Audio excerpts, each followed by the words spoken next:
نحمدہ و نصلی علی رسولہ الکریم، اما بعد۔ آج کا دوسرا درس ہے حقوق العباد یعنی بندوں کے حقوق کے تعلق سے۔ جب انسان دنیا میں آتا ہے تو چاہے مرد ہو یا عورت، اسے دوسرے انسانوں کے ساتھ مل کر رہنا پڑتا ہے، اور شریعت کا حکم ہے کہ جب ہم ساتھ میں رہ رہے ہیں تو سب کے حقوق کا دھیان رکھا کریں۔ اور اللہ اور اس کے رسول صلی اللہ علیہ وسلم نے قرآن اور حدیث کی روشنی میں بندوں کے حقوق بتلائے ہیں۔ اللہ کے رسول صلی اللہ علیہ وسلم نے ارشاد فرمایا کہ جس نے اپنے کسی بھائی پر ظلم کر رکھا ہو، یا اس کی بے آبروئی کی ہو، یا اور کسی قسم کی حق تلفی کی ہو، تو دنیا ہی میں اس سے معافی تلافی کر کر اپنی جان چھڑا لے، کیونکہ یہاں معاف کروا لینا یہ آسان ہے۔ کل قیامت کے دن جب انسان ایک ایک نیکی کے لیے پریشان ہوگا تو اس وقت کوئی کسی کو معاف نہیں کرے گا۔ حدیث شریف سے یہ بات بھی معلوم پڑتی ہے کہ صرف پیسہ کسی کا ظلماً رکھ لینا یہ ظلم نہیں ہے، بلکہ گالی دینا، کسی پر تہمت لگانا، غیبت کرنا، بیجا کسی کو مارنا، کسی کو بے آبرو کرنا، ایسے بہت سارے حقوق ہیں جو کرنے سے بھی بندوں کے حقوق میں کوتاہیاں ہوتی ہے۔ بہت سے لوگ جو اپنے آپ کو دیندار سمجھتے ہیں مگر ان چیزوں سے ذرا بھی نہیں بچتے۔ یہ یاد رکھو کہ اللہ تعالیٰ اپنے حق کو توبہ اور استغفار کرنے سے معاف فرما دیتے ہیں، مگر بندوں کی جو حق تلفی کی گئی ہے اور بندوں پر جو ظلم کیا گیا ہے ان کی معافی اسی وقت ہوگی جب کہ وہ حق ادا کر دیا جائے یا پھر دنیا ہی میں ان سے معافی مانگ لی جائے۔ حضرت سفیان ثوری رحمۃ اللہ علیہ نے فرمایا کہ اگر انسان اللہ تعالیٰ کی 70 نافرمانیاں کر کے قیامت میں پہنچے گا تو یہ جرم اس سے بہت ہلکا ہے کہ کسی بندے کا ایک حق لے کر بھی میدان محشر میں جاوے۔ اس کی وجہ یہ ہے کہ اللہ بے نیاز ہیں، وہ معاف کر سکتے ہیں، مگر یہ بندے عاجز اور مجبور ہے، قیامت میں بہت ہی زیادہ بے بس ہوں گے اور وہ ذرا ذرا سے سہارے کو تلاش کرتے ہوں گے۔ لہٰذا کوئی بندہ کل قیامت کے دن کسی کو معاف نہیں کرے گا۔ لہٰذا ہمیں چاہیے کہ حقوق العباد کا بہت زیادہ دھیان رکھا جائے اور ان سے پاک اور صاف اپنے آپ کو رکھا جائے۔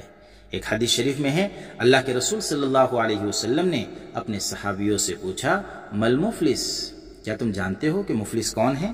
صحابہ نے فرمایا، من لا درہم ولا دینار، جس کے پاس درہم اور دینار نہیں ہے وہ مفلس ہے۔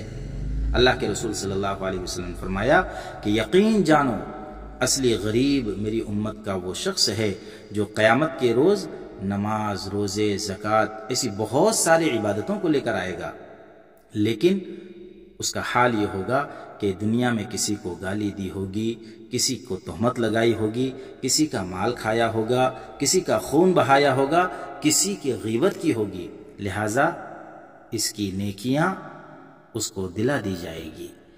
اب ہوگا یہ کہ اس کی نیکیاں حق والوں کو دی جائے گی اور حق ادا ہونے سے پہلے پہلے اس کی ساری نیکیاں ختم ہو جائے گی، تو پھر حق داروں کے گناہ لے کر اس کے سر ڈال دیے جائیں گے۔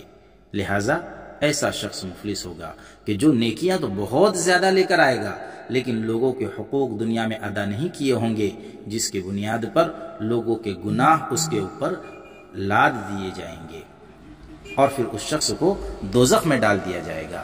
الغرض، کتابوں میں لکھا ہے کہ قیامت کے دن اللہ تبارک و تعالیٰ بندے سے فرمائیں گے کہ اے آدم کے بیٹے، میں بیمار پڑا تھا، تو نے میری عیادت نہیں کی، میری مجاز پرسی نہیں کی۔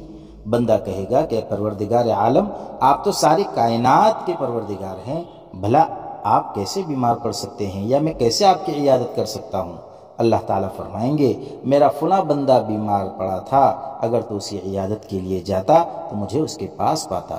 اسی طرح اللہ فرمائیں گے کہ میں بھوکا تھا، تم نے مجھے کھانا نہیں کھلایا۔ بندہ کہے گا کہ اللہ، آپ کیسے بھوکے ہو سکتے ہیں جبکہ آپ تو ساری دنیا کو رزق تقسیم کرنے والے ہیں؟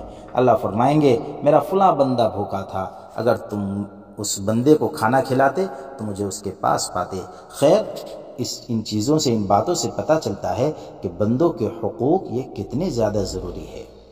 رسول اللہ صلی اللہ علیہ وسلم نے ارشاد فرمایا کہ ایک مسلمان کے دوسرے مسلمان پر 6 حقوق ہیں۔ لوگوں نے پوچھا کہ اللہ کے رسول وہ کون کون سے حق ہے؟ آپ نے فرمایا کہ جب تم مسلمان بھائی سے ملو تو اس کو سلام کرو، جب وہ تمہیں دعوت کے لیے بلائے تو اس کی دعوت کو قبول کرو، جب وہ تم سے مشورے کا طالب ہو تو خیر خواہی کے ساتھ نیک مشورہ اس کو دو، جب اس کو چھینک آئے اور وہ الحمدللہ کہے تو اس کے جواب میں یرحمک اللہ کہو، جب وہ بیمار پڑ جائے تو اس کی عیادت کرو، اور جب اس کا انتقال ہو جائے تو اس کے ساتھ جنازے میں جاؤ۔ یہ 6 حقوق بندوں کے ہیں، ایک مسلمان کے دوسرے مسلمان پر ہے، لہٰذا ہمیں چاہیے کہ ہم ان حقوق کو ادا کرنے والے بنیں۔ خلاصہ یہ ہے کہ بندوں کے حقوق کا معاملہ بڑا سخت ہے۔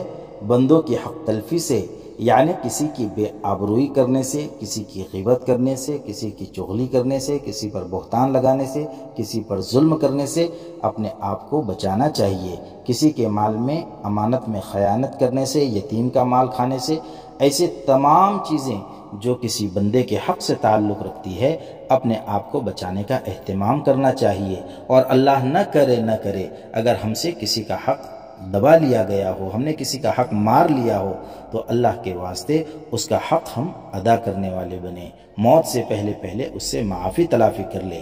اللہ تبارک و تعالی ہم سب کو عمل کرنے کی توفیق عطا فرمائے۔